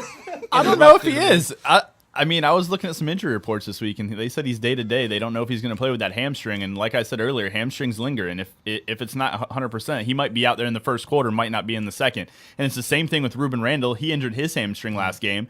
Victor Cruz, who knows when he's going to be doing the salsa dance. Right. So you're looking at, if these three players don't play, your leading receiver, Dwayne Harris. But I do think Shane Vereen's going to have a big day, catching passes out of the backfield. I say this. When I look at the Giants' defensive line, I don't see Jason Pierre-Paul. I don't see Justin Tuck. I don't see Osi Umenyiora. I don't see the same Giants' defensive line as I did, so I don't think they're going to get enough pressure on Sam Bradford. I think them being at home, and then finally they got DeMarco Murray the ball last week, and that panned out pretty well for them. I see them spreading the ball out a lot more than they used to, so I see Philadelphia pulling out a tough division game at home.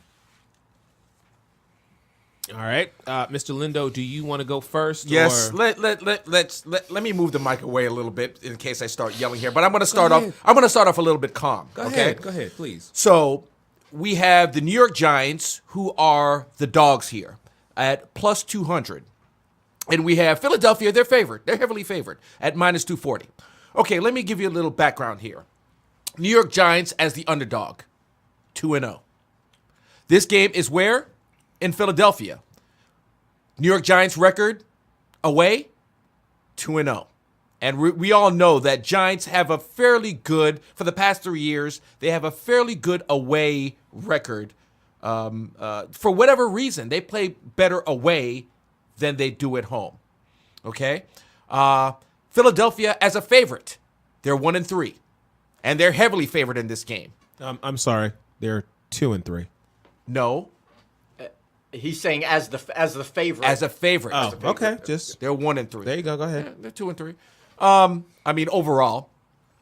Now, Eli Manning versus Sam Bradford. There's not even a comparison. 10 touchdowns, 2 interceptions. Eli Manning. Eli Manning. We had Coulter just explain to you that Eli Manning great in the clutch. Odell Beckham. I know we talked about Odell Beckham. His health is an issue. I'm going to tell you right now, he's healthy.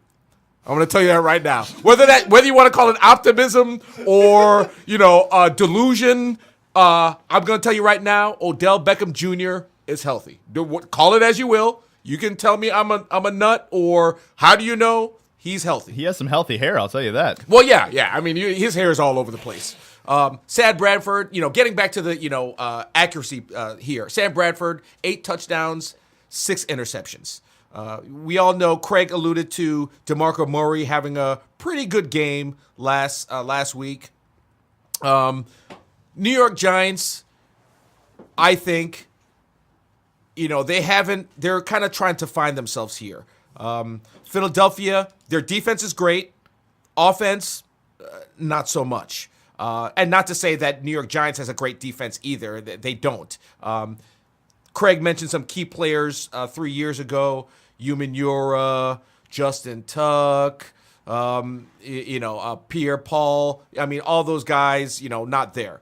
But with all that being said, the Giants, I think, obviously come out with a W in this one, even though they're the dogs. And I gave you the reasons. I gave you stats, to let you know, even though they're dogs, they're practically favored in this game. So, again, Odell Beckham, just Odell Beckham and Eli Manning combo. That's that right there. I think the Giants get the W. Are you finished? Yes, I'm done. Okay. now. I wanted to make sure before we take this where it's going to go. Okay. And I'll let you get into your spiel. Dwayne, here's what I will say. As you know, we are last in the division currently. Well, actually, we're tied. Yes. Excuse me, we're tied. But division record-wise, we are dead last. We have lost we were embarrassed, by the Dallas Cowboys. And Kirk Cousins pulled a miracle on 34th Street out of his behind to Pierre Garçon, and we lost to the Washington Redskins. So here's where you put me. You put me in a corner, okay? What you need to understand is we may hate the Cowboys and we feel sorry for the Redskins, but I can honestly say there is not a single solitary team in the NFL that we play harder and with more intensity than the New York Football Giants. And I will give you all credit as sure as the day is long. You know what? You have 2 Super Bowl rings in the last decade and a half to your credit. You have snuck in the back door as a wild card and made your way to the Super Bowl and won. And you've been successful. The combination of Tom Coughlin and Eli Manning does not look to be, if you look at them, there's how does this combination work? How? They just don't seem to be on the same page. But guess what? They have proven we don't have to look right. We just got to act right. And that's what you do. Here is what I'm going to let you know. This is what I need you to understand. Craig said it last week between the Eagles and the Saints. Whichever team won that game, their season was going to turn around. Whichever team lost that game, their season was done. No, brother, it's this week. See, you have to understand one simple solitary fact. There is no way on God's green earth we are going to just lay down and let you roll over us. See, you ain't going to punk us. That's not going to happen. Those days are done, okay? The New York Football Giants can be atop of the mountain as much as they want to be, but when you come to Philly, and that's not a far drive, you going home broke. You going home beat up. You going home with a loss. Because I don't care if we have Sam Bradford or Mark Sanchez or whoever our third string quarterback is. Stephen Morris. Thank you. Thank you, Frank. I appreciate that. What you need to realize is that we plan to play. It is Monday Night Football. I'm not going to give into the stats of Sam Bradford versus Eli or the defense versus the offense. No. Throw all that out the window, bruh, because it doesn't even matter. This is a division rivalry game, probably more important to us than any other game that we have this year, for the simple fact that we're not going 0-3 in the division. This game is going to be the defining game. And you're right. If we were in the Meadowlands, I would just say to your punter, do me a favor. Don't kick the Darren Sproles in the end zone, because he might do to you what Deshaun Jackson did to you at the Miracle in the Meadowlands a few years ago. But what I will say to you is, even without Nelson Aguilar, even the fact that Michael Kendricks is out, even the fact that Ryan Matthews is questionable, all we need is that offensive line. And that offensive line over the past 2 weeks has proven, hey, we got a pocket quarterback we need to protect. This ain't Michael Vick. This ain't Donovan McNabb. Because guess what? You give Bradford the time, he's going to find the guys. We don't need a deep threat down the ball. He's going to find Huff. He's going to find Riley Cooper. He's going to find Jordan Matthews. And guess what? Wait, did you just say Riley Cooper? Yeah, I did say Riley Cooper. Yes, I did. He's a good blocker. Say what you will, but push comes to shove, the boy knows where he gets his paycheck from. What I am going to say to you is be prepared, Dwayne. Just be prepared. Because when Monday night comes around, Giants ain't winning this game. Okay. Let me know If you win, it's going to be on technicality. Because guaranteed, our season starts Monday night. The turnaround starts Monday night. So get ready. Okay. So I agree with you on one solitary point. This is going to be a defining game. I truly believe this will be a defining game. And again, this can go either way. Whether Philly wins or New York wins, it'll be a defining game for one out of these two teams. That I agree with. All your other points, obviously, I don't. I feel that it will be a defining game for the New York Giants. Due to this being a division rivalry, obviously we know division rivalries will be close games. And I truly think this will be a close game because you said that we're not going to go to your house and punk you. I agree with you. Actually, I agree with you on that point as well because I do believe, due to the fact that this is a divisional game, this will be a close game.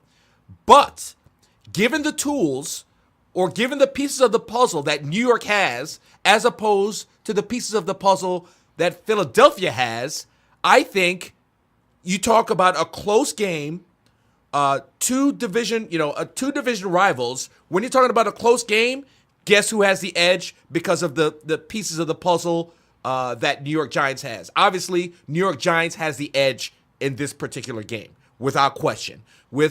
Because of the tools, the Odell Beckham Jr.'s, again, if he's healthy, which I'm saying right now he is. Eli Manning, you put him in the last 2 or 3, 4 minutes of the game, fourth quarter, he's going to come up the victor if you're talking about Eli Manning versus Sam Bradford, without question. In which case, like I said before, in the past 2 minutes, the past 2-3 minutes of my rant, like I said before, New York Giants will come out with a W in this one. So this will be an interesting game, without question. But again, and I'm going to reiterate this again that the Giants will come out with a W in this one. Enough said. So it is written, so shall it be done. All right. You can, Frank. Frank's chomping at the bit here to say something. Go ahead, Frank.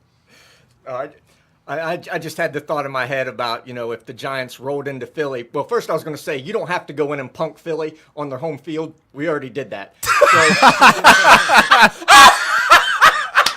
I'm sorry.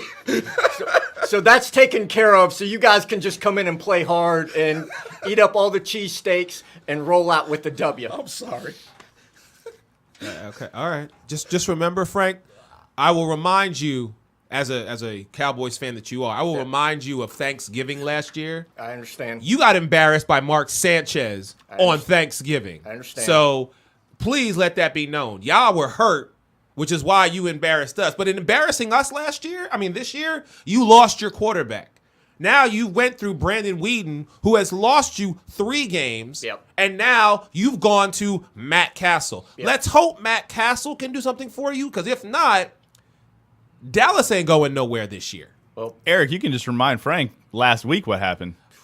Listen, 10-3 was, as Frank said, I'll leave at 10-3. Frank had a moral victory, walked out at halftime. Yeah. Exactly. Look, I knew they weren't going to win that game, just missing too many pieces of the puzzle. I will say, in Brandon Weeden's defense, his completion percentage is 72%, and he only threw 2 interceptions, which normally I don't know where those results are because they haven't really translated to points or wins, obviously. But usually that doesn't get you benched. But they did sign Rod Smith off of Seattle's practice squad, running back, so he can get in there, which I'm surprised Seattle didn't keep him because with all their running back trouble. So I think he'll give a spark because the offensive line is the same, and Randall and his carry percentage is down. He was over 6 yards a carry last year, and now he's at like 3.9. Same line, same back, so something's going Frank, on you there. just said it, defense. That's the only thing that's going on in Dallas right now is defense. Defense of the quarterbacks. No, they're playing good defense on the field, but I did see that Christian Michael might get a chance at running back coming off the bye week. They said there's going to be some changes over there, so we'll see if old Matt Castle can get a couple W's. We'll see. I don't know, though. That division, again, they just need to weather the storm and not lose too many games because they're nobody's afraid of Cole Beasley. Nobody's afraid of Terrence Newman. And you can double team Jason Witten. But when Des Bryant's on the field, it spreads the field out a whole lot more because he's somebody that does scare defenses. But he's not on the field. But here's the question though: when is Des Bryant coming back? I keep hearing he's coming back soon. He's coming back soon. When is he coming back? There was talk of him on the practice field this week, so there is a possibility that he may come back next week. I don't know. Yeah, he was on the practice field, all right, but he wasn't in uniform. Well, you can't make the club from the tub. Listen, Craig, you can say what you want about that loss. Here's what I will say. Brady got hit by Greg Hardy. Greg Hardy backed up his words. So you got to show even the slightest bit amount of love to Greg Hardy because I watched him come around that right side and just nail Brady a lot in that game last week. First off, I'm not giving any credit to Greg Hardy. Zero credit, actually, because just the type of human being he is, I wouldn't give him any credit. Okay. I will say he showed up with 2 sacks in the first quarter. Yeah. But come fourth quarter, I was looking for him. Yeah, well, where was he at? The invisible man? No, adjustments were made. But all right, gentlemen, this has been extremely fun. I thank y'all very much. Mike, thank you for sitting in with us. I really appreciate it. Yeah, thanks for having me. Yeah, thanks for coming. Gentlemen, any last words before we ride out of here? I'll start and say Penn State pulls the upset tonight and beats Ohio State, and the Big Ten is better than the SEC. I gotta. Oh, jeez. You know what? I'm not even gonna respond to that because that's ridiculous. I think it was Frank that said earlier in the show that Michigan State will have Michigan's number. Was it you, Frank? Yeah. I totally agree with that. Michigan State is more than likely going to take this game. All right. I'll show LSU rolls over Florida. And I agree with that, too. Yeah. Triple G wins tonight in Madison Square Garden. And just a shout out to the old ball coach going out on his own terms. Favorite quote, can't spell quit without UT. Yeah, Steve Spurrier. I'm just going to say it's been a pleasure to watch you guys, Dwayne and Eric, go back and forth. I mean, Skip Bayless, Stephen A. Smith, you better watch out over here.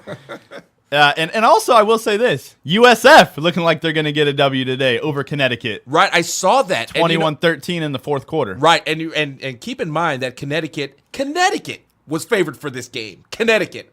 So put that in perspective. That goes to show you that, you know, USF is falling on, you know, they just need to step up the game here. We've talked about that. Craig and I have talked about that a couple shows ago. You know, USF, Tampa, that should be your recruiting tool right there. You know, being in Tampa. So I mean, USF just needs to step it up. Yeah, but 500 team if they win. right, yeah, exactly. And I just have to say, great win last week for USF beating Syracuse. Total domination of Syracuse. Wow. Let's go Patriots! Woo! Really? Just blow our eardrums out? All right, well, anyhow, for Craig Cousins, Frank Bizet, Dwayne Lindo, again, our special guest, Mike Coulter, this is Eric Wilson, and we have taken you to a whole nother level. We'll see everybody next week. Chief, mate, what do you want to do tonight? The same thing we do every night, Pinky. Try to take over the world.